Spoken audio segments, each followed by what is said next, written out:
ఇది తిన్న వాళ్ళకి కూడా ఇది బీట్రూట్ ఐస్ క్రీమ్ అనేది తెలియదు అనమాట. చెప్పేంత వరకు తెలియదు. అంత టేస్టీగా అంత బాగుంటది అనమాట. కొన్ని టిప్స్ తో ఇప్పుడు ఈ ఐస్ క్రీమ్ అనేది చాలా సాఫ్ట్ గా ఎలా తయారు చేసుకోవాలనేది ఇప్పుడు మనం చూడబోతున్న ప్రాసెస్ అంతా చూసేయండి.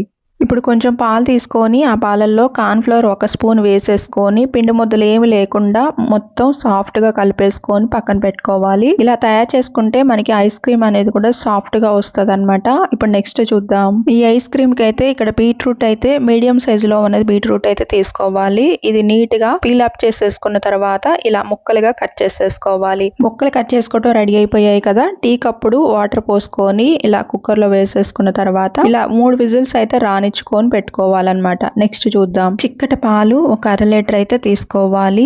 1/2 లీటర్ పాలు అనేది ఇలాగ పోసేసుకున్న తర్వాత పొయ్యి మీద పెట్టుకోవాలి. పొయ్యి మీద పెట్టుకొని ఇలాగ తెరులుతూ ఇలాగ 2 సార్లు అనేది పొంగు అనేది రానిచ్చుకోవాలన్నమాట. పొంగు వచ్చిన ప్రతిసారి కూడా ఇలాగ